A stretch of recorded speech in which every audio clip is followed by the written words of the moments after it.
어머니, 이거 진짜 모르셨어요? 뭘 모른다는 거냐? 그 아파트는 내 명의잖아. 아니요. 지금은 아니에요. 뭐, 형님이 재개발 아파트 두 채 중 한 채를 담보로 잡았어요. 내가 허락한 적이 없다. 그래서요, 서류에 있는 서명, 어머니 글씨가 아니에요. 그 순간 저는 알았습니다. 제가 큰아들에게 남겨주려 했던 그 집을 그 아이가 이미 제 뒤에서 써버리고 있었다는 거요. 이런 상황이 벌어진 데에는 아주 충격적인 이유가 있었습니다. 이 이야기가 왜 이렇게 시작되었는지 끝까지 들어봐 주실 거죠. 시작하기 전에 살짝 좋아요와 구독 눌러주시면 큰 힘이 됩니다. 저는 요양병원 침대에서 유언장을 다시 쓰게 된 71살 엄마입니다. 저는 떨리는 손으로 유언장을 다시 펼쳐 들었습니다. 재개발 아파트 두 채 전부 큰아들 준다. 그 문장이 희미한 병실 조명 아래서 유난히 선명하게 보였습니다. 펜을 쥔 손가락에 힘이 들어갔다가 다시 풀어졌습니다. 이게 정말 맞는 걸까요? 제가 평생 모은 전부를 정말 이렇게 보내는 게 옳은 걸까요? 요양병원 1인실의 밤은 고요했습니다.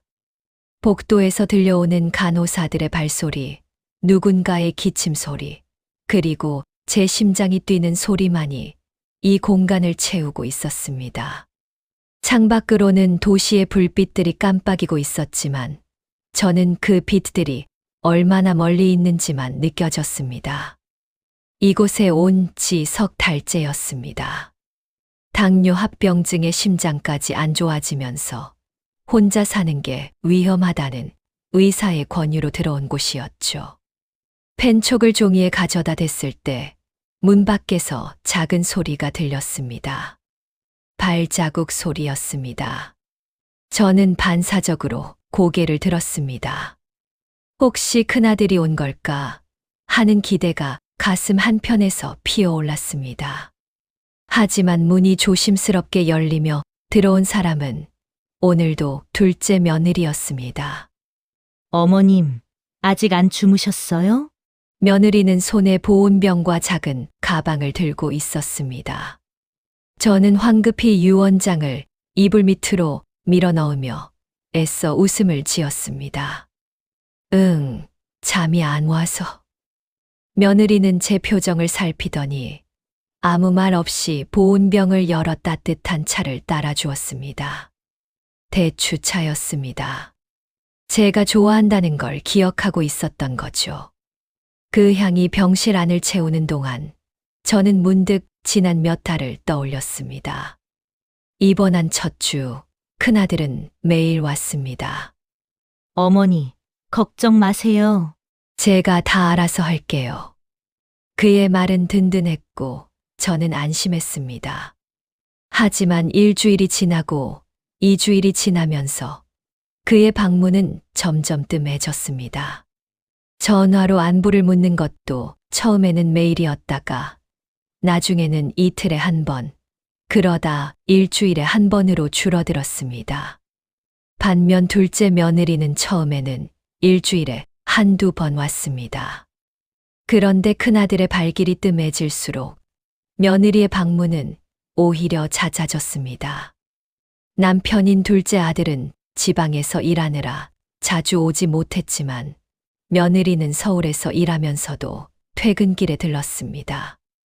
빨래를 가져가고 반찬을 해다 주고 간호사에게 제 상태를 꼼꼼히 물어보았습니다. 저는 그런 며느리가 고마우면서도 한편으로는 어색했습니다. 사실 둘째 내외와는 몇 년 전부터 사이가 좋지 않았습니다.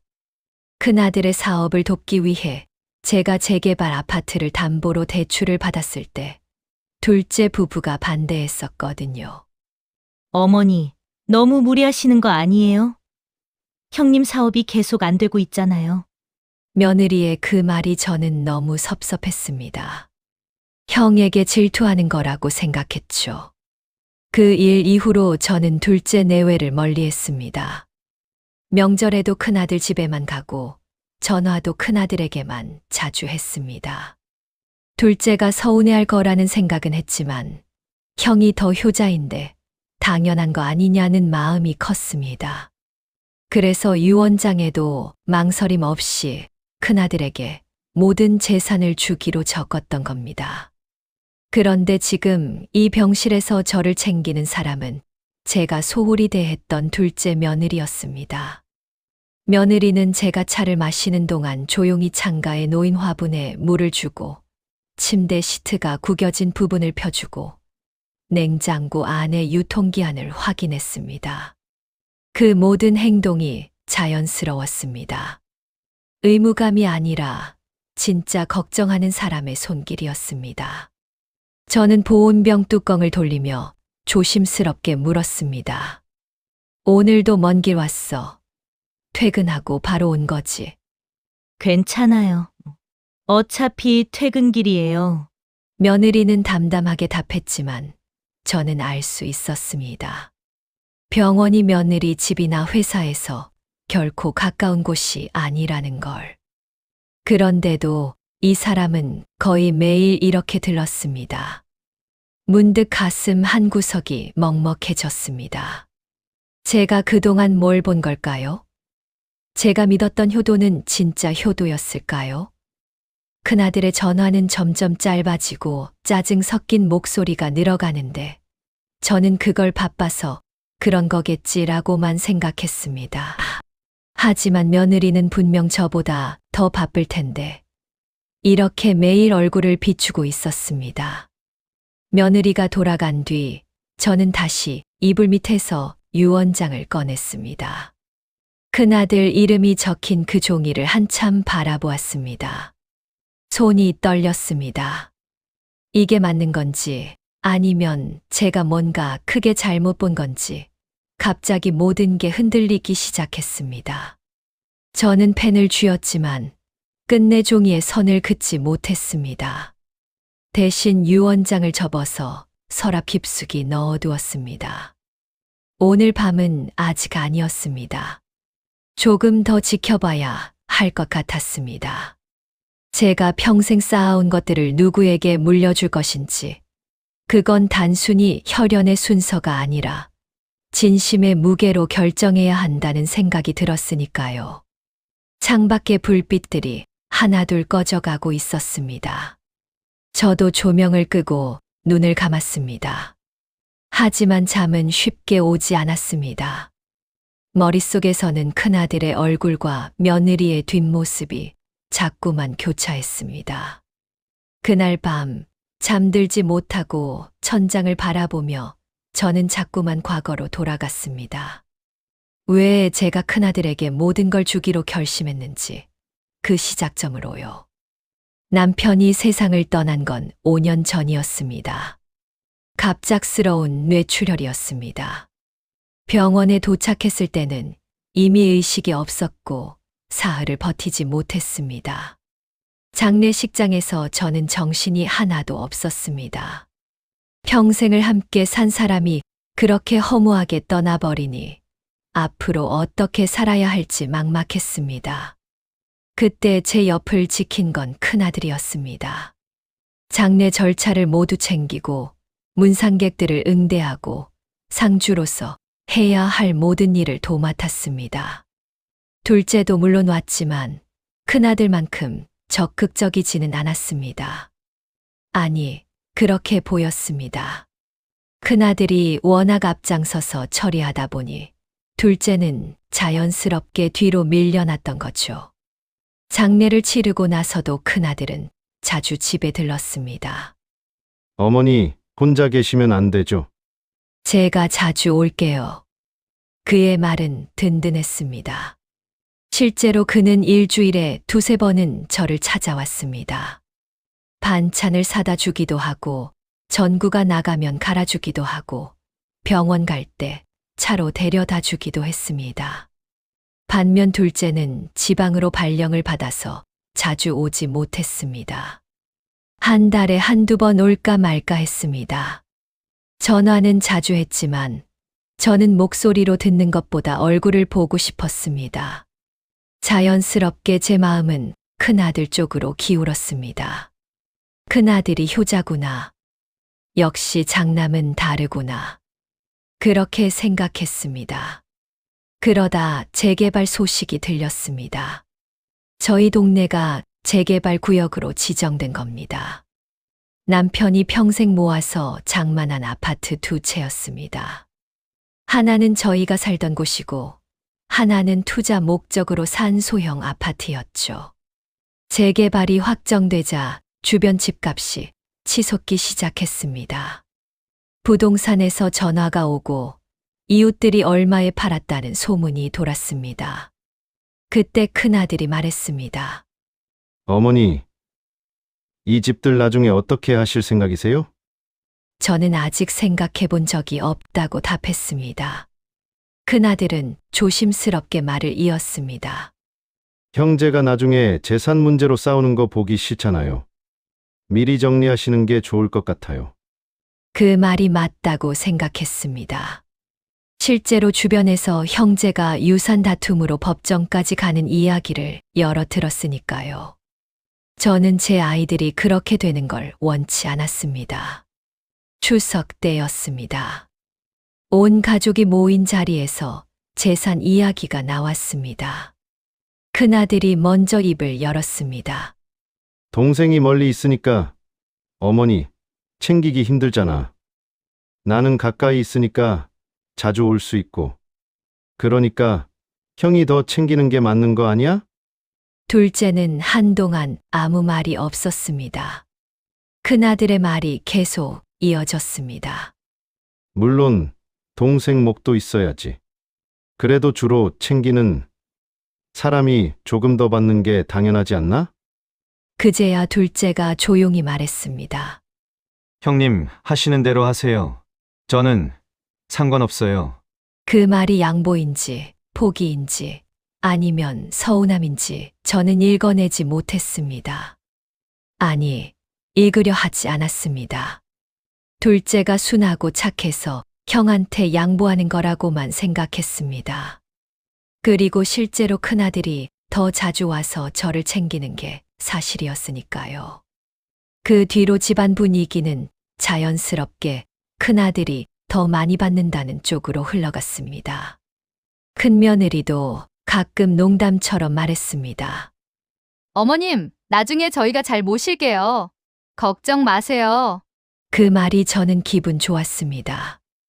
내가 늙어서 의지할 곳이 확실하다는 안도감이 들었으니까요. 둘째 며느리는 그런 이야기가 나올 때마다 표정이 굳었습니다. 하지만 아무 말도 하지 않았습니다.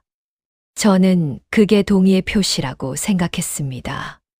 사실은 서운함과 억울함을 삼키고 있었을 텐데, 저는 그걸 보지 못했습니다. 보려고 하지 않았습니다. 그렇게 2년이 흘렀습니다. 저는 마음속으로 이미 결정을 내린 상태였습니다. 재개발 아파트 두 채는 큰아들에게 주고, 둘째에게는 예금 통장과 보험금 정도를 남겨주면 되겠다고요. 공평하지는 않지만 효도의 무게가 다르니 어쩔 수 없다고 스스로를 설득했습니다. 그런데 지금 생각해보면 그게 정말 효도의 차이였을까요? 큰아들이 자주 온 건 맞지만 그게 전부 진심이었을까요? 둘째가 멀리 있어서 자주 못 온 건 어쩔 수 없는 상황이었는데 저는 그걸 효도가 부족하다고 판단해버렸습니다. 병실 창밖으로 새벽이 밝아오고 있었습니다. 저는 이불을 끌어당기며 눈을 감았습니다. 하지만 머릿속은 복잡했습니다. 제가 믿었던 기준들이, 제가 내렸던 판단들이 어쩌면 처음부터 잘못된 건 아니었을까 하는 생각이 자꾸만 들었습니다. 큰아들의 전화벨이 머릿속에서 울렸습니다. 요즘 그의 목소리에는 예전의 다정함이 없었습니다. 짜증과 피곤함만 가득했습니다. 반면 둘째 며느리는 어제도 오늘도 말없이 제 곁을 지키고 있었습니다. 저는 이불을 머리까지 덮었었습니다. 인정하기 싫었습니다. 제가 5년 동안 믿어온 것들이 틀렸을 수도 있다는 사실을요. 하지만 그 생각은 점점 더 크게 자라나고 있었습니다. 큰아들의 사업은 늘 곧 잘 될 거라는 이야기로 시작했습니다. 처음에는 친구와 함께 작은 음식점을 열었습니다. 장사가 잘 될 거라며 자신만만했죠. 하지만 6개월도 안 돼서 문을 닫았습니다. 위치 선정을 잘못했다는 게 그의 설명이었습니다. 어머니, 이번에는 확실해요. 온라인 쇼핑몰이에요. 요즘 대세잖아요. 그렇게 두 번째 사업을 시작했습니다. 저는 몇백만 원을 보탰습니다. 남편이 남긴 예금 통장에서 꺼낸 돈이었습니다. 큰아들은 고맙다며 제 손을 꼭 잡았습니다. 꼭 성공해서 갚을게요. 어머니, 하지만 1년 뒤 쇼핑몰도 제대로 되지 않았습니다. 재고가 쌓이고 광고비만 나갔다고 했습니다. 큰아들의 얼굴은 점점 어두워졌고 집에 올 때마다 한숨을 쉬었습니다. 저는 그런 아들이 안쓰러웠습니다. 아들이 힘들어하는데 어미가 외면할 수 있겠습니까? 조금만 더 도와주시면 안 될까요? 이번에는 정말 확실한 거예요. 세 번째 사업이었습니다. 지인이 하는 유통업에 투자하는 거였습니다. 수익이 좋다고 했습니다. 하지만 이번에는 금액이 달랐습니다. 몇 천만 원이 필요했습니다. 제 통장에는 그만한 여유가 없었습니다. 어머니, 재개발 아파트 있잖아요. 그걸 담보로 대출 받으면 돼요. 어차피 나중에 제 거잖아요. 제가 이자 다 갚을게요. 저는 망설였습니다. 남편이 평생 모아서 장만한 집인데 그걸 담보로 대출을 받는다는 게 쉽게 결정할 일은 아니었습니다. 하지만 큰아들의 간절한 눈빛을 보니 차마 거절할 수가 없었습니다. 게다가 그 말이 맞았습니다. 어차피 나중에 큰아들 것이 될 아파트였으니까요. 그렇게 저는 재개발 아파트 중 작은 평수의 집을 담보로 3천만 원을 대출받았습니다. 은행에서 서류를 쓸 때 손이 떨렸습니다. 이게 맞는 건지 괜찮은 건지 확신이 서지 않았습니다. 하지만 큰아들은 환하게 웃으며 말했습니다. 어머니, 감사합니다. 이번에는 진짜 성공할게요. 그 무렵 둘째 부부가 서울로 올라왔습니다. 둘째가 본사로 발령을 받은 겁니다. 오랜만에 가족이 모두 가까워진 거였죠. 저는 기뻤습니다. 이제 둘째도 자주 볼 수 있겠구나 싶었습니다. 하지만 둘째 며느리가 큰아들의 사업 이야기를 듣고는 표정이 굳어졌습니다. 조심스럽게 입을 열었습니다. 어머님, 혹시 형님께 얼마나 도와주신 거예요? 저는 대충 얼버무렸습니다. 조금 아들 사업인데 도와줘야지. 며느리는 더 캐묻지 않았지만 눈빛이 불안해 보였습니다. 며칠 뒤 둘째 아들이 직접 전화를 했습니다. 어머니, 형님 사업이 계속 안 되고 있잖아요. 너무 무리하시는 거 아니에요?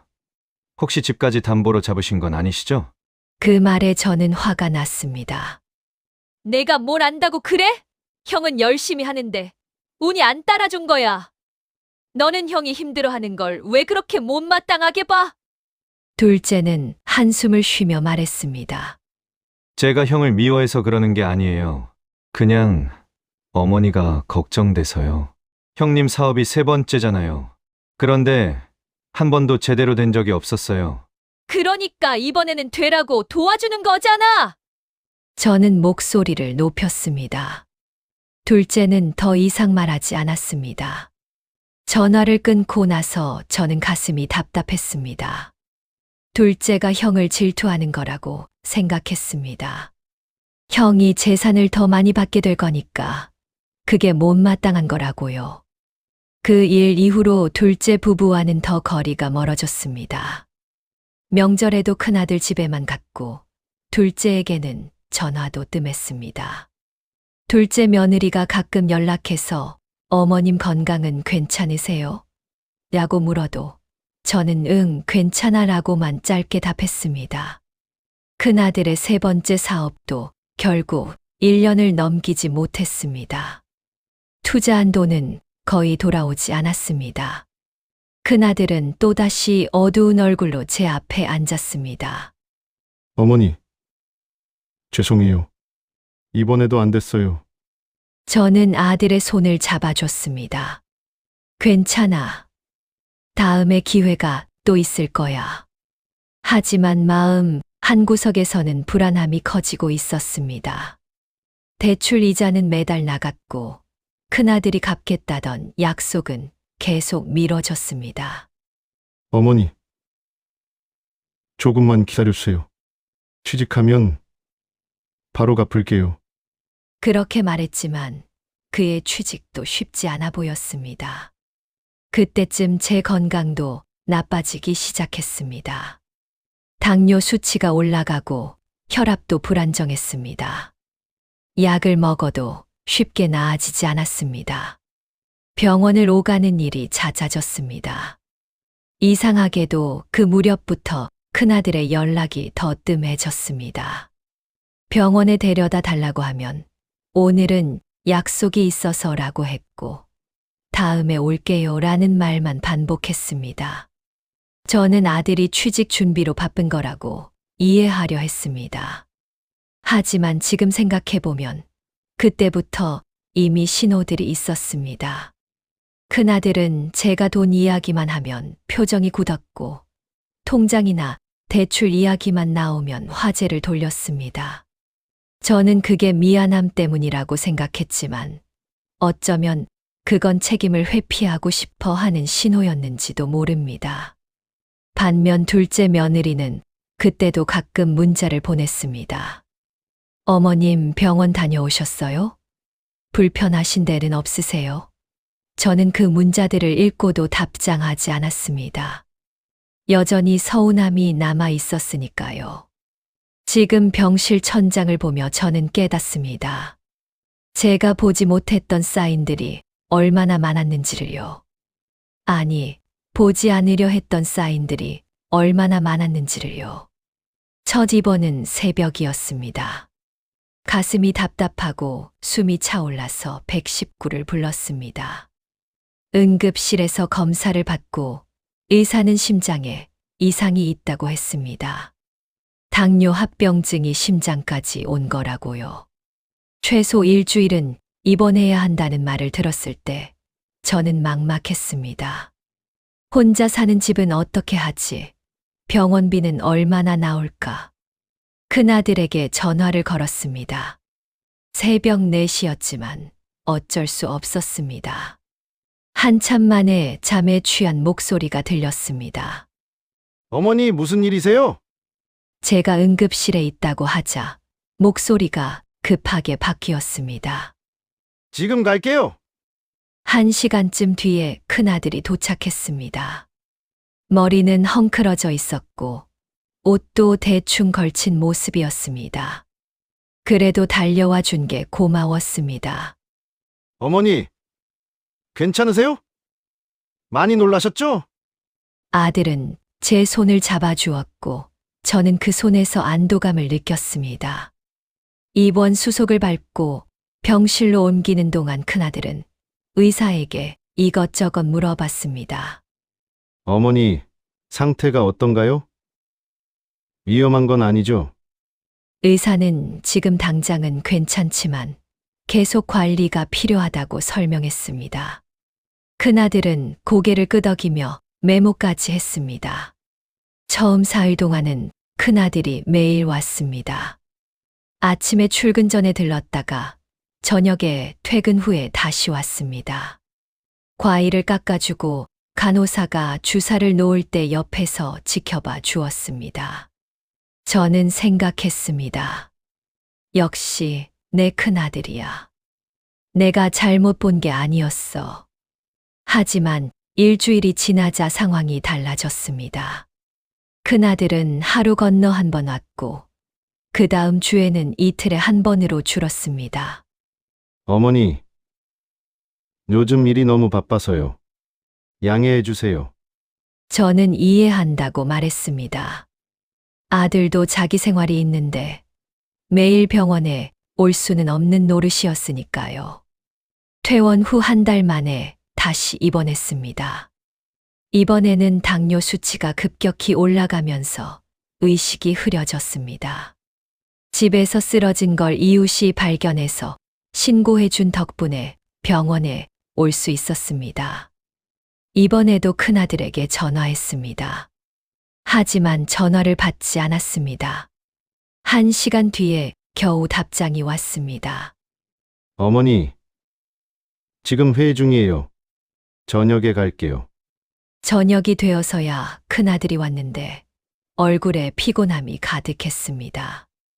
어머니, 또 입원하셨네요. 건강 관리 좀 잘하셔야죠. 그 말투가 예전과 달랐습니다. 걱정이라기보다는 짜증에 가까웠습니다. 저는 미안함이 들었습니다. 자꾸 아들에게 짐이 되는 것 같아서요. 미안하다. 어미가 몸을 제대로 못 챙겨서 큰아들은 한숨을 쉬며 말했습니다. 됐어요. 그냥 빨리 나으세요. 두 번째 입원 때는 일주일에 한두 번 정도만 얼굴을 비췄습니다. 대부분 전화로만 안부를 물었습니다. 어머니, 오늘은 못 갈 것 같아요. 상태는 어떠세요? 짧은 통화였고 목소리에는 형식적인 느낌만 남아 있었습니다. 세 번째 입원은 퇴원한 지 2달 만이었습니다. 이번에는 폐렴까지 왔습니다. 면역력이 떨어진 상태에서 감기가 악화된 거였죠. 의사는 장기 입원이 필요하다고 했고 요양병원으로 옮기는 것을 권했습니다. 그때 큰아들이 말했습니다. 어머니, 요양병원이 나을 것 같아요. 전문 간호를 받으실 수 있잖아요. 제가 자주 못 가더라도 거기서는 24시간 돌봐주니까요. 저는 알았습니다. 아들이 더 이상 쟤를 직접 돌보기 힘들다는 뜻이라는 걸요. 요양병원에 입원한 지 한 달쯤 됐을 때였습니다. 병원 원무과에서 전화가 왔습니다. 이번 달 병원비가 아직 입금되지 않았다고요. 저는 당황했습니다. 큰아들이 관리하던 통장에서 자동이체되도록 설정해뒀는데 뭔가 잘못된 거였습니다. 큰아들에게 전화를 걸었습니다. 아들아, 병원에서 연락 왔는데 병원비가 안 들어갔대. 무슨 일이야? 한참 후에 대답이 돌아왔습니다. 아, 그게 통장 잔액이 좀 부족해서요. 제가 곧 넣어드릴게요. 저는 이상했습니다. 제 통장에는 연금과 예금이 있었는데 잔액이 부족할 리가 없었습니다. 아들아, 통장에 돈이 있을 텐데 확인 좀 해봐. 큰아들은 대답을 얼버무렸습니다. 어머니, 나중에 얘기해요. 지금 바빠서요. 불안한 마음에 저는 은행에 직접 전화를 걸었습니다. 통장 잔액을 확인해 달라고 했습니다. 은행 직원이 알려준 잔액에 저는 귀를 의심했습니다. 몇 천만 원은 있어야 할 통장에 100만 원도 채 남지 않았다는 겁니다. 어떻게 이럴 수가. 손이 떨렸습니다. 제가 평생 모은 돈이, 남편이 남긴 돈이 어디로 간 겁니까? 큰아들에게 다시 전화를 걸었습니다. 이번에는 목소리를 높였습니다. 아들아, 통장에 돈이 왜 이렇게 없어? 대체 무슨 일이야? 큰아들은 한참을 침묵하다가 말했습니다. 어머니, 사실은 제가 좀 어려워서 잠깐 빌렸었어요. 곧 갚을게요. 빌려 썼다고 내 돈을 허락도 없이. 어차피 제 거잖아요. 나중에 상속받을 거잖아요. 그 말에 저는 할 말을 잃었습니다. 어차피 자기 것이니까 미리 가져다 쓴 거라는 논리였습니다. 저는 가슴이 무너져 내리는 것 같았습니다. 나는 아직 살아있는데 넌 벌써 나를 죽은 사람 취급하는 거니? 큰아들은 짜증 섞인 목소리로 말했습니다. 어머니, 제가 얼마나 힘든 줄 아세요? 요즘 너무 힘들어서 미칠 것 같다고요. 조금만 이해해 주세요. 그리고 일방적으로 전화를 끊어버렸습니다. 저는 핸드폰을 떨어뜨릴 뻔했습니다. 병실 천장이 빙글빙글 돌았습니다. 제가 믿었던 큰아들이, 제가 모든 재산을 주기로 했던 그 아들이 이런 사람이었다는 게 믿기지 않았습니다. 그날 밤 저는 잠을 이루지 못했습니다. 창밖의 어둠이 제 마음속까지 파고드는 것 같았습니다. 제가 선택한 길이 정말 맞는 건지 이제야 의심이 확신으로 바뀌기 시작했습니다. 통장 사건 이후 저는 며칠 동안 아무도 만나고 싶지 않았습니다. 간호사가 식사를 가져와도 손을 대지 않았고 창밖만 멍하니 바라봤습니다. 제 인생이 이렇게 허무하게 무너질 수 있다는 게 믿기지 않았습니다. 큰아들에게서는 연락이 없었습니다. 제가 전화를 걸어도 받지 않았고 문자를 보내도 답이 없었습니다. 어쩌면 아들도 저를 마주하기 불편했을 겁니다. 자기가 한 일이 잘못됐다는 걸 알면서도 인정하기는 싫었겠죠. 사흘째 되던 날, 병실 문이 조심스럽게 열렸습니다. 저는 큰아들이 온 줄 알고 고개를 돌렸습니다. 하지만 문 앞에 서 있던 사람은 둘째 며느리였습니다. 손에는 늘 그렇듯 보온병과 작은 가방을 들고 있었습니다. 어머님, 요즘 식사를 거의 안 하신다고 들었어요. 며느리의 목소리는 조용했지만 걱정이 묻어났습니다. 저는 대답 대신 다시 창밖을 바라봤습니다. 며느리를 볼 면목이 없었습니다. 제가 그렇게 냉대했던 사람이 지금 이렇게 제 곁에 와 있다는 게 부끄러웠습니다. 며느리는 아무 말 없이 가방에서 반찬통들을 꺼냈습니다. 제가 좋아하는 나물 반찬들이었습니다. 입맛 없으시겠지만 조금이라도 드세요. 안 드시면 더 안 좋아지세요. 저는 고개를 저었습니다. 괜찮아. 그냥 가. 며느리는 물러서지 않았습니다. 침대 옆 의자를 당겨 앉더니 반찬을 하나씩 따뜻하게 데우기 시작했습니다. 병실에 딸린 작은 전자레인지를 사용하는 그 모습이 왠지 익숙해 보였습니다. 어머님, 형님한테 무슨 일 있으셨죠?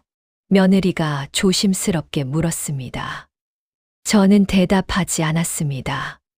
하지만 며느리는 이미 눈치챈 것 같았습니다. 병원비 얘기 들었어요. 원무과에서 연락이 또 왔다고요. 그 말에 저는 참았던 눈물이 터져 나왔습니다. 며느리 앞에서 울고 싶지 않았는데 참을 수가 없었습니다.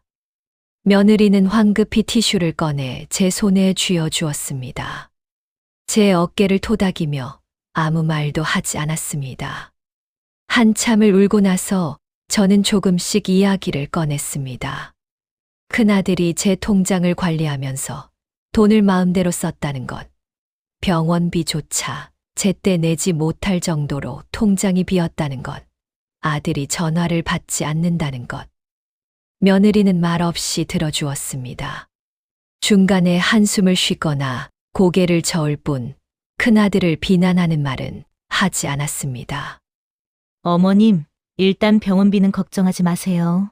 제가 먼저 내드릴게요. 아니야. 그럴 수는 없어. 너희도 사는 게 힘들 텐데. 괜찮아요. 나중에 정리하면 돼요. 지금은 어머님 건강이 먼저예요. 며느리는 그날 병원비를 대신 냈습니다. 몇백만 원이 넘는 금액이었는데 며느리는 당연하다는 듯이 처리했습니다. 저는 고맙다는 말밖에 할 수 없었습니다. 그날 이후 며느리의 방문은 더 잦아졌습니다. 거의 매일 퇴근길에 들렀습니다. 빨래를 가져가서 깨끗하게 빨아오고 제가 좋아하는 반찬을 만들어 왔습니다. 병실 청소를 도와주고 침대 시트를 갈아주고 간호사에게 제 상태를 세세하게 물어봤습니다.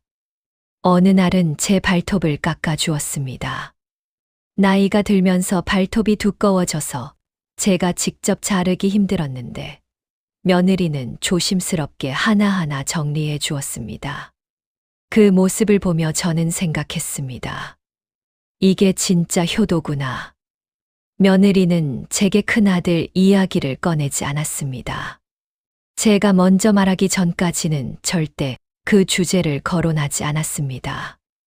대신 일상적인 이야기를 들려주었습니다. 회사에서 있었던 일, 둘째 아들의 근황, 동네에 새로 생긴 식당 이야기. 그런 평범한 대화들이 저를 조금씩 살아있게 만들었습니다. 반면 큰아들의 연락은 완전히 끊겼습니다. 2주일이 지나도록 전화 한 통 없었습니다. 가끔 큰며느리가 대신 문자를 보냈습니다. 어머님, 남편이 요즘 너무 힘들어해요. 조금만 기다려주세요. 하지만 그것도 형식적인 느낌뿐이었습니다. 한 달쯤 지났을 때 둘째 아들이 직접 병원에 왔습니다. 지방에서 주말을 이용해 올라온 거였습니다. 아들은 제 손을 잡으며 말했습니다. 어머니, 죄송해요. 제가 더 신경 써야 했는데. 아니야. 내 잘못이 아니야. 너는 멀리서 일하느라 바쁜데 며느리가 이렇게 챙겨주는 것만으로도 고마워. 둘째 아들은 한참 말이 없다가 조심스럽게 물었습니다. 어머니, 형님이랑은 어떻게 되신 거예요? 전화를 해도 안 받으시고. 저는 큰아들 이야기는 하고 싶지 않았습니다. 대신 이렇게 말했습니다. 나중에 얘기하자. 지금은 내가 와줘서 고맙다. 그것만으로 충분해. 둘째 아들 부부는 그날 저녁까지 병원에 머물렀습니다. 함께 저녁을 먹고 병실 주변을 산책하고 간호사에게 제 상태를 확인했습니다. 그 시간이 저는 참 평온했습니다. 이런 게 가족이구나 싶었습니다. 밤이 되어 둘이 돌아간 뒤 저는 창밖을 보며 생각했습니다. 제가 그동안 정말 중요한 걸 놓치고 살았구나. 효도는 돈을 얼마나 주느냐가 아니라 누가 끝까지 곁을 지켜주느냐였습니다. 그리고 지금 제 곁에 있는 사람은 제가 그토록 소홀히 대했던 둘째 며느리였습니다. 서랍 속에 넣어둔 유언장이 떠올랐습니다. 그 종이에 적힌 내용을 이제는 바꿔야 할 것 같았습니다. 하지만 어떻게 바꿔야 할지 아직은 확신이 서지 않았습니다. 조금 더 시간이 필요했습니다. 그날은 평범한 오후였습니다. 둘째 며느리가 병원 원무과에 들러 제 보험 서류를 정리하고 있었습니다. 장기 입원으로 보험 청구할 게 많아서 며느리가 대신 처리해주고 있었던 거죠. 저는 병실에서 낮잠을 자고 있었는데 며느리가 돌아왔을 때 표정이 심상치 않았습니다. 입술을 깨물고 있었고 손에 든 서류 봉투를 꽉 쥐고 있었습니다. 어머님, 깨우려던 건 아닌데 제가 좀 확인할 게 있어서요. 며느리는 조심스럽게 의자를 당겨 앉았습니다. 손에서 서류들을 꺼내 정리하는 모습이 평소와 달랐습니다. 뭔가 고민하는 듯 했습니다. 어머님, 원무과에서 보험이랑 통장 관련 서류를 받았는데요. 며느리는 말을 잇지 못하고 망설였습니다. 저는 불안한 마음에 물었습니다. 왜? 무슨 문제라도 있어? 며느리는 한참을 망설이다가 결국 서류 한 장을 제게 내밀었습니다. 통장 거래 내역서였습니다. 제 계좌에서 지난 3년간 빠져나간 돈의 흔적이 빼곡하게 적혀 있었습니다. 어머님, 이거 형님이 관리하시던 계좌 맞으시죠? 저는 안경을 쓰고 서류를 들여다봤습니다. 숫자들이 눈에 들어왔습니다. 500만 원, 300만 원, 700만 원, 큰 금액들이 한 달에 한두 번씩 규칙적으로 빠져나가고 있었습니다. 날짜를 보니 제가 입원하기 훨씬 전부터 시작된 일이었습니다. 이게 다 어디로 간 거야? 제 목소리가 떨렸습니다. 며느리는 더 조심스럽게 다른 서류를 꺼냈습니다. 그리고 어머님, 이건 재개발 아파트 담보 대출 서류인데요. 재개발 아파트. 제가 큰아들 사업 자금을 위해 담보로 잡았던 그 집 말입니다. 서류를 보는 순간 저는 숨이 막혔습니다. 대출 잔액이 집값의 거의 한계치까지 차 있었습니다. 제가 알기로는 3천만 원만 대출받았는데 서류에는 7천만 원이 넘는 금액이 적혀 있었습니다. 이건 또 뭐야? 내가 이렇게 많이 빌렸나? 며느리가 고개를 저었습니다. 어머님이 직접 하신 게 아닌 것 같아요. 날짜 보세요. 이 대출들은 형님이 관리하시던 기간 동안 계속 증액된 거예요. 저는 서류를 들고 있는 손이 부들부들 떨렸습니다. 큰아들이 제 허락도 없이 계속 대출을 늘렸다는 뜻이었습니다. 제 이름으로, 제 집을 담보로 제가 모르는 사이에요. 며느리는 더 충격적인 이야기를 꺼냈습니다. 그리고 어머님 작은 평수 아파트 말고 큰 평수 아파트도 확인해 봤는데요. 그쪽도 대출이 있더라고요. 어머님 혹시 아셨어요? 뭐라고? 저는 귀를 의심했습니다. 큰 평수 아파트는 제가 살던 집이었습니다. 그 집까지 담보로 잡혔다니 말이 되지 않았습니다. 아니야. 그 집은 대출 없어. 남편이랑 평생 갚아서 완전히 우리 집으로 만든 거야. 며느리는 안타까운 눈빛으로 저를 바라봤습니다. 어머님, 최근에 또 대출이 시행됐어요. 이것도 형님이 관리하시던 기간이에요. 저는 서류를 놓쳐버렸습니다. 종이들이 바닥에 흩어졌지만 줍을 기력도 없었습니다.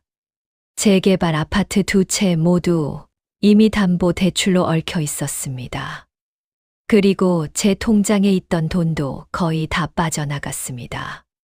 제가 몰랐던 거예요. 아들이 이렇게까지 할 줄은. 며느리는 바닥에 떨어진 서류들을 주워 모았습니다. 제 옆에 앉아 조용히 말했습니다. 어머님, 이거 형님께 확인하셔야 해요. 이건 너무 큰 문제예요. 저는 고개를 저었습니다. 확인해서 뭐해. 이미 다 쓴 돈인데. 돌려받을 수도 없는데. 며느리는 제 손을 잡았습니다. 어머님, 그래도 알아야죠. 어머님 재산이에요. 어머님 명의로 된 집이에요. 형님이 마음대로 할 수 있는 게 아니에요. 저는 울음이 터져 나왔습니다. 며느리 앞에서 또 우는 게 창피했지만 참을 수 없었습니다. 제가 평생 모은 것들이, 남편과 함께 일궈낸 것들이 이렇게 무너지고 있었습니다. 며느리는 제가 진정될 때까지 옆에 앉아 있었습니다. 등을 쓰다듬어주고 물을 따라주고 티슈를 건네주었습니다. 한참 뒤에야 저는 겨우 정신을 차릴 수 있었습니다. 며느리야, 너는 이걸 어떻게 알았어? 원무과에서 이런 것까지 주나? 며느리는 잠시 망설이다가 솔직하게 답했습니다. 사실은 병원비 처리하면서 이상한 점이 있어서 제가 좀 알아봤어요. 보험 청구하려면 어머님 통장 정보가 필요했거든요. 그래서 은행에 문의했더니 담당자가 대출 문제도 있다고 알려줬어요. 저는 며느리를 바라봤습니다. 이 사람은 제가 냉대했던 며느리였습니다. 큰아들 편만 들고 둘째 내외를 질투한다고 생각했던 그 며느리였습니다. 하지만 지금 제 재산을 지키려고 애쓰는 사람은 바로 이 며느리였습니다. 며느리야, 미안해. 내가 너한테 정말 못되게 굴었지. 그런데도 이렇게 챙겨줘서 정말 고마워. 며느리는 고개를 저었습니다. 어머님, 괜찮아요. 그런 거 다 지난 일이에요. 지금 중요한 건 어머님 건강이랑 어머님 재산 지키는 거예요. 며느리는 서류들을 정리하며 말했습니다. 어머님, 제가 이걸 남편한테도 보여드려야 할 것 같아요. 형님이랑 직접 얘기는 어려우시겠지만 동생인 남편이 형님한테 물어볼 수는 있잖아요. 저는 고개를 끄덕였습니다. 이제는 숨길 수도 없고 숨겨서도 안 되는 일이었습니다. 며느리는 서류 복사본을 챙겨서 가방에 넣었습니다. 그날 밤 저는 서랍에서 유언장을 다시 꺼냈습니다. 재개발 아파트 2채 전부 큰아들 준다고 적힌 그 문장을 바라봤습니다. 이제는 웃음이 나왔습니다. 쓸쓸하고 허무한 웃음이었습니다. 이미 담보로 잡힌 집, 대출로 가득 찬 집을 준다는 게 무슨 의미가 있을까요? 큰아들은 제가 죽기도 전에 이미 그 집들을 다 가져간 셈이었습니다. 저는 펜을 들었습니다. 하지만 아직 뭘 어떻게 써야 할지 확신이 서지 않았습니다. 다만 한 가지는 분명했습니다. 더 이상 큰아들에게 모든 걸 몰아줄 수는 없다는 것. 그리고 진짜 제 곁을 지켜준 사람들에게 제대로 된 보답을 해야 한다는 것이었습니다. 둘째 아들이 형에게 전화를 걸었다는 소식을 들은 건 며칠 뒤였습니다. 며느리가 조심스럽게 말했습니다. 어머님, 남편이 형님한테 통장이랑 대출 얘기 물어봤어요. 형님이 많이 화내셨대요. 큰아들은 동생에게 소리를 질렀다고 했습니다. 내가 무슨 상관이야? 어머니 재산은 나한테 오는 거잖아. 내가 알아서 할 거야. 그리고 일방적으로 전화를 끊어버렸다고요. 둘째 아들은 그 뒤로도 몇 번 더 연락을 시도했지만 큰아들은 받지 않았습니다. 저는 그 이야기를 듣고 한동안 말이 없었습니다. 큰아들의 목소리가 귓가에 맴돌았습니다. 어머니 재산은 나한테 오는 거잖아. 저는 아직도 살아있는데 아들은 이미 제 것을 자기 것으로 여기고 있었습니다. 그날 밤 저는 잠을 이루지 못했습니다. 천장을 바라보다가 창밖을 보다가 다시 천장을 바라봤습니다. 머릿속은 복잡했습니다. 큰아들에게 완전히 등을 돌려야 하나? 아니면 마지막 기회를 한 번 더 줘야 하나? 하지만 기회를 또 준다고 해서 뭐가 달라질까요? 새벽 2시쯤 저는 침대 옆 스탠드를 켰습니다. 서랍에서 유언장을 꺼냈습니다. 그리고 옆에 백지 한 장을 꺼내 놓았습니다. 이제 정말 결정을 내려야 할 때였습니다. 하지만 펜을 잡은 손이 떨렸습니다. 뭘 어떻게 써야 할까요? 큰아들에게는 아무것도 주지 말아야 할까요? 그래도 제 아들인데 완전히 외면할 수는 없었습니다. 하지만 둘째 내외에게는 뭘 줘야 할까요? 이미 담보로 묶인 집들을 어떻게 나눠야 할까요? 한참을 고민하다가 저는 조심스럽게 간호사 호출 버튼을 눌렀습니다. 야간 근무 간호사가 들어왔습니다. 할머니 어디 불편하세요? 아니야, 혹시 둘째 며느리 연락처 알지? 지금 전화해도 될까? 간호사는 놀란 표정이었습니다. 지금요? 새벽인데요? 하지만 제 표정을 보더니 고개를 끄덕였습니다. 급하신 일이시면 제가 연락드려 볼게요. 20분쯤 뒤에 며느리가 전화를 걸어왔습니다. 잠에서 깬 목소리였지만 걱정이 묻어났습니다. 어머님, 무슨 일이세요? 어디 아프세요? 아니야, 미안해. 이 시간에. 그냥 내가 좀 필요해서. 지금 갈까요? 아니, 전화로 괜찮아. 그냥 내 목소리가 듣고 싶었어. 며느리는 잠시 침묵하다가 조용히 말했습니다. 어머님, 유언장 때문에 그러시는 거죠? 저는 놀랐습니다. 어떻게 알았어? 어머님, 요즘 계속 고민하시는 거 보여요. 그리고 그럴 만하시죠? 저라도 그러실 것 같아요. 며느리의 목소리는 담담했습니다. 저는 천천히 말했습니다. 며느리야, 너는 내가 어떻게 했으면 좋겠어? 솔직하게 말해봐. 며느리는 한참을 생각하더니 대답했습니다. 어머님, 저는 어머님이 후회 없으신 선택을 하셨으면 좋겠어요. 제 입장에서 이래라 저래라 말씀드릴 수는 없어요. 다만, 형님도 어머님 아들이시잖아요. 잘못하셨지만 그래도 아들이시니까 완전히 외면하시면 나중에 어머님 마음이 더 힘드실 것 같아요. 하지만 지금처럼 모든 걸 한쪽에만 몰아주시는 것도 공평하지 않은 것 같아요. 며느리의 말이 마음에 와닿았습니다. 완전히 외면하는 것도 예전처럼 몰아주는 것도 아닌 그 중간의 길. 그게 제가 찾던 답이었습니다. 고마워, 며느리야. 덕분에 마음이 좀 정리됐어. 이제 자. 내일 일찍 출근해야지. 어머님도 주무세요. 너무 고민하지 마세요. 전화를 끊고 저는 다시 백지를 앞에 놓았습니다. 이번에는 손이 떨리지 않았습니다. 천천히 하지만 확실하게 글씨를 써 내려갔습니다. 먼저 재개발 아파트 2채를 어떻게 할지 적었습니다. 큰 평수는 큰아들에게, 작은 평수는 둘째 아들에게. 하지만 조건을 붙였습니다. 대출금은 각자가 책임지고 갚을 것.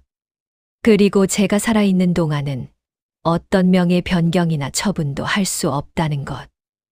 예금과 보험금은 반반으로 나누되 제 병원비와 장례비를 먼저 빼고 나눈다고 적었습니다. 그리고 마지막 줄에 한 문장을 추가했습니다. 둘째 며느리에게 나의 유품 중 원하는 것을 선택할 권리를 준다.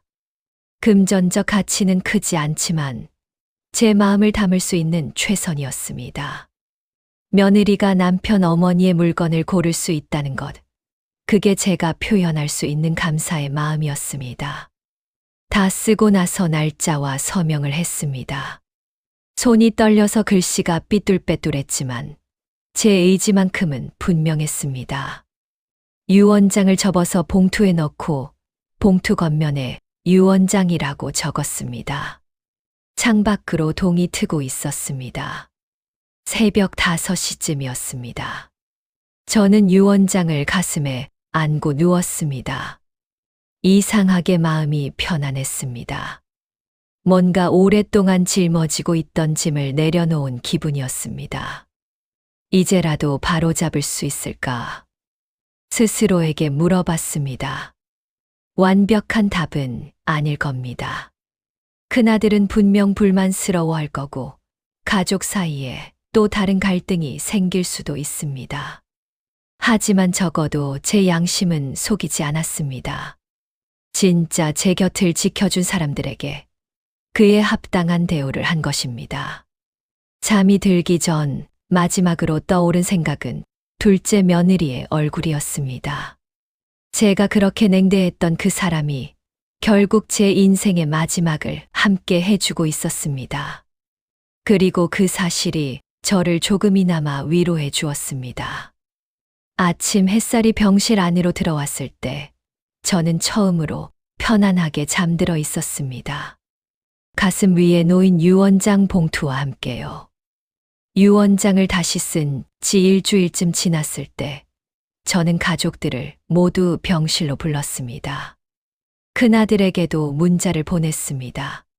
중요한 이야기가 있으니 토요일 오후 2시에 병원으로 와라. 큰아들은 답장이 없었지만 큰며느리가 대신 알겠습니다 라고 답했습니다. 토요일이 되었습니다. 둘째 아들 부부가 먼저 도착했습니다. 며느리는 제가 좋아하는 호두 과자를 사왔고 둘째 아들은 제 손을 꼭 잡아주었습니다. 어머니, 무슨 말씀 하실 건지 알 것 같아요. 괜찮으세요? 저는 고개를 끄덕였습니다. 괜찮아. 이제 해야 할 일이야. 2시가 조금 넘어서 큰아들 부부가 도착했습니다. 큰아들은 제 얼굴을 제대로 보지 못했습니다. 시선이 계속 바닥을 향했고 표정이 굳어 있었습니다. 큰며느리는 어색하게 인사를 건넸습니다. 어머님, 오랜만이에요. 병실 안에 4사람이 모였습니다. 공기가 무겁게 가라앉았습니다. 저는 침대 옆 서랍에서 새로 쓴 유언장을 꺼냈습니다. 그리고 천천히 입을 열었습니다. 오늘 너희들을 부른 건 내 재산 정리에 대해 이야기하려고 그래. 큰아들의 눈빛이 날카로워졌습니다. 둘째 아들은 조용히 제 말을 기다렸습니다. 지금까지 나는 큰아들에게 모든 걸 주려고 했어. 장남이니까 효도를 많이 했으니까 그게 당연하다고 생각했지. 하지만 저는 잠시 말을 멈췄습니다. 큰아들이 입술을 깨물고 있었습니다. 하지만 내가 잘못 본 게 있었어. 진짜 효도가 뭔지, 진짜 곁을 지킨다는 게 뭔지 제대로 보지 못했어. 큰아들이 참지 못하고 입을 열었습니다. 어머니, 그게 무슨 말씀이세요? 제가 얼마나 어머니를 위해 내가 날 위해 뭘 했는데. 제 목소리가 생각보다 단호하게 나왔습니다. 큰아들이 말을 잇지 못했습니다. 너는 내 통장에서 허락도 없이 돈을 빼갔어. 내 집을 담보로 대출을 계속 늘렸어. 병원비도 제대로 안 냈어. 그리고 지난 몇 달 동안 병실에 몇 번이나 왔어. 큰아들은 대답하지 못했습니다. 옆에 있던 큰며느리가 대신 입을 열었습니다. 어머님, 남편이 요즘 정말 힘들어서 그래요. 취직도 안 되고, 사업도 다 망하고, 그래서 좀 예민했어요. 저는 고개를 저었습니다. 힘든 건 이해해. 하지만 힘들다고 어미 재산을 마음대로 가져다 쓰는 건 아니잖아. 그것도 허락도 없이. 큰아들이 고개를 들었습니다. 눈에 눈물이 고여 있었습니다.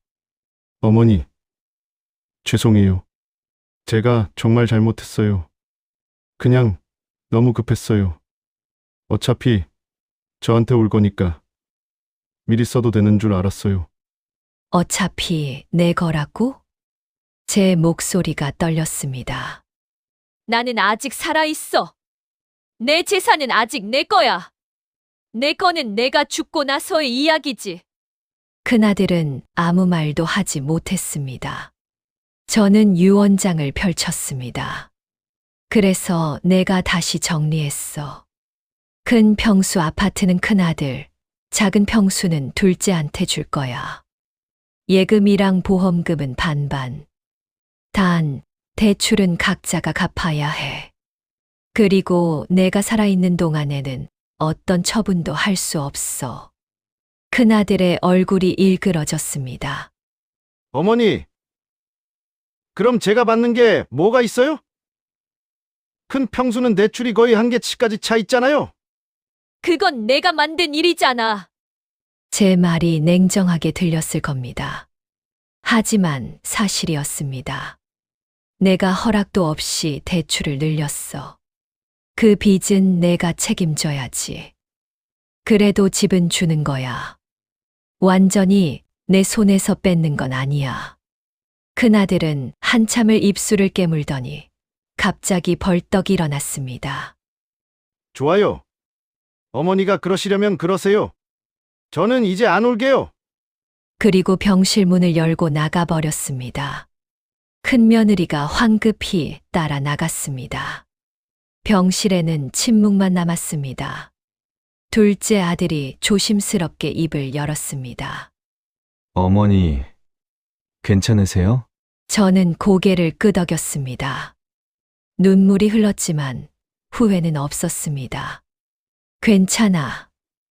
내 형이 화난 건 이해해. 하지만 이게 맞는 거야.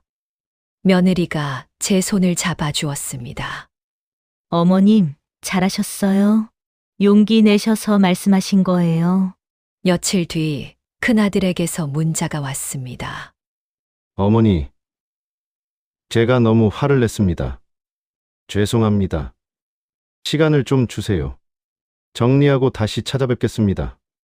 긴 문자는 아니었지만 적어도 대화의 여지는 남겨둔 메시지였습니다. 저는 답장을 보냈습니다. 천천히 생각해라. 어미는 여기 있을게. 그날 오후 둘째 며느리가 병실에 들렀습니다. 평소처럼 반찬통을 들고 왔고 평소처럼 조용히 병실을 정리했습니다. 아무것도 변하지 않았습니다. 며느리는 유언장이 바뀌든 안 바뀌든 여전히 제 곁을 지키고 있었습니다. 창밖으로 저녁 노을이 지고 있었습니다. 주황빛이 병실 안을 물들였습니다. 저는 창가로 다가가 노을을 바라봤습니다. 며느리가 옆에 와서 함께 섰습니다. 예쁘네요. 노을? 며느리가 조용히 말했습니다. 저는 고개를 끄덕였습니다. 그래, 참 예쁘다. 저는 깨달았습니다. 진짜 효도는 돈이 아니라는 것을요. 얼마를 주고받느냐가 아니라 끝까지 곁을 지켜주는 마음이라는 것을요. 그리고 그 마음을 알아보는데 너무 오래 걸렸다는 것을요. 하지만 늦었어도 아직 끝나지 않았습니다. 제 삶은 아직 계속되고 있었고 남은 시간만큼은 더 이상 눈치 보지 않고 제 선택을 스스로 지키며 살 수 있을 것 같았습니다. 며느리가 차를 따라주었습니다. 따뜻한 대추차였습니다. 저는 그 차를 마시며 창밖의 노을을 계속 바라봤습니다. 내일은 또 어떤 하루가 펼쳐질까요? 알 수 없지만 적어도 오늘만큼은 후회 없는 하루였습니다. 그리고 그것만으로도 충분했습니다.